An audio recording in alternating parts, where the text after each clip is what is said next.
Hello নমস্কার, it's by মধুলিকায় আপনাদের সকলকে স্বাগত। বর্ষাকাল, সারা বছর ইলিশ পাওয়া গেলেও এই সময় ইলিশের স্বাদ বোধহয় সব থেকে ভালো হয়।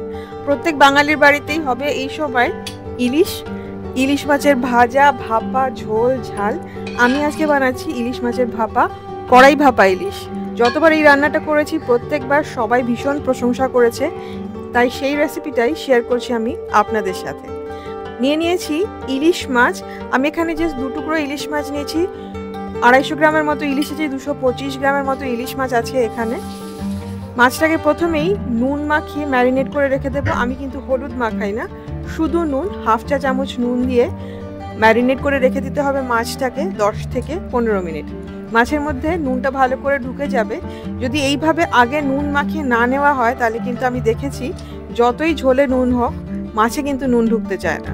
সর্ষেটা বেটে নিতে হবে। তার জন্য আমি 1 টেবিল চামচ সাদা সর্ষে আর 1/2 টেবিল চামচ কালো সর্ষে গরম জলে 15 মিনিট ভিজিয়ে রেখে দিয়েছিলাম।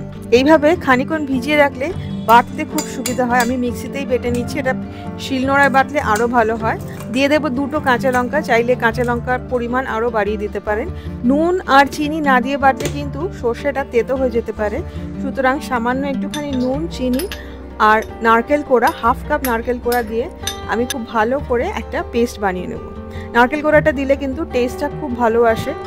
যারা খুব সর্ষের ঝাঁঝটা পছন্দ করে তারা কালো সর্ষের পরিমাণ বাড়িয়ে দেবেন, সাদা সর্ষের পরিমাণ কমিয়ে দেবেন। বাটা হয়ে গেছে, ঠিক এইভাবে মিহি করে বেটে নিয়ে এবার এর মধ্যে দিয়ে দেবো 1/2 কাপ জল। ভালো করে মিশিয়ে নিয়ে এইবারে ছেঁকে নেব। অনেকে কিন্তু খালি বাটা মানে এইভাবে বেটেই ইউজ করেন, ছাঁকেন না। আমি কিন্তু সবসময় এটাকে ছেঁকে দিই, তাহলে কিন্তু গ্রেভিটা একদম মসৃণ হয়। সর্ষে নারকেলের মিশ্রণটা কিন্তু একটু বড় ফুটোওয়ালা ছাঁকনি দিয়েই ছাঁকতে হবে, চা ছাঁকা ছাঁকনি দিয়ে কিন্তু ছাঁকা যাবে না। খুব ভালো করে চেপে চেপে পুরো জলটা বার করে নিলাম। এইবারে সর্ষে নারকেলের এই মিশ্রণটার মধ্যে আবার 1/2 কাপ মতো জল দিয়ে আরেকবার ভালো করে মিশিয়ে নিয়ে ছেঁকে নিতে হবে। প্রত্যেকটা রান্নার নিচে ডেসক্রিপশন বক্সে সেই রান্নার সমস্ত ইনগ্রেডিয়েন্টস, উপকরণের লিস্ট শেয়ার করা থাকে, আর শেয়ার করা থাকে আরও কিছু রেসিপির লিঙ্কে ক্লিক করলে রেসিপিগুলো দেখা যায়। দেখে ভালো লাগলে অবশ্যই ট্রাই করবেন। 1 টেবিল চামচ টক দই নিয়েছি, তার মধ্যে দিয়ে দেবো 1/4 চা চামচ ময়দা, সামান্য একটু ময়দা দিয়ে খুব ভালো করে মিশিয়ে নেব। এইবারে রান্নার পালা। আমি একটা ছড়ানো কড়াইতে বানাই, যাতে মাছটা রান্না হয়ে গেলে তুলবার সময় ভেঙে না যায়। প্রথমে দিয়ে দেব সর্ষে নারকেলের বাটার জলটা, দই, ময়দা মিশিয়ে রাখা দই, নুন দিয়ে দেবো স্বাদ মতো। আমি এখানে 1/2 চা চামচ নুন দিয়েছি। হলুদ গুঁড়ো 1/4 চা চামচ আর শুকনো লঙ্কার গুঁড়ো 1/2 চা চামচ। আমি কিন্তু রান্নায় খুব বেশি মশলার ব্যবহার করি না, যতটুকু না দিলেই নয় সেটাই ব্যবহার করি। শুকনো লঙ্কার গুঁড়োটা কিন্তু বাড়িতে বানানো। কাশ্মীরি লঙ্কা আর এমনি ঝাল শুকনো লঙ্কা শুকনো কড়াইতে নেড়ে নিয়ে গুঁড়িয়ে নেওয়া আছে। ভালো করে মিশিয়ে নিতে হবে যাতে দই সমস্ত কিছু একসাথে মিশে যায়, সমস্ত মশলা। এইবার এর মধ্যে দিয়ে দিতে হবে ম্যারিনেট করে রাখা ইলিশ মাছের টুকরোগুলো, আর দিয়ে দিতে হবে কাঁচা সর্ষের তেল 2 টেবিল চামচ। খুব ভালো করে নেড়ে মিশিয়ে নিতে হবে এবারে সবকিছু একসাথে।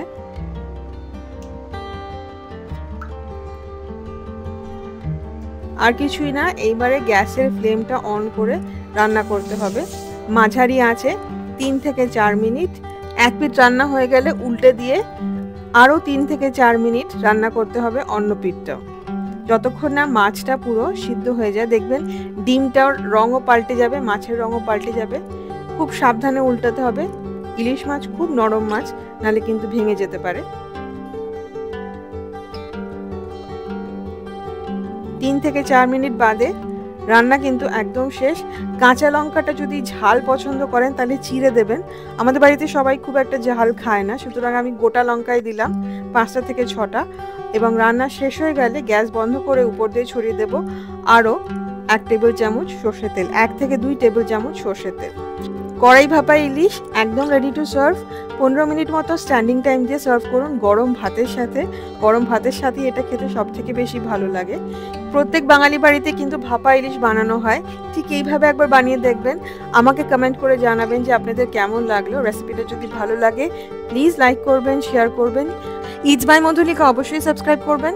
সাবস্ক্রাইব করার সময় বেল আইকনটি প্রেস করলে আমি যখনই কোনো রেসিপি পোস্ট করব প্রথম নোটিফিকেশন আপনার কাছেই যাবে। খুব ভালো থাকবেন, ভালো ভালো রান্না করবেন। দেখা হবে একটা নতুন রেসিপির সাথে। Happy cooking. Thank you.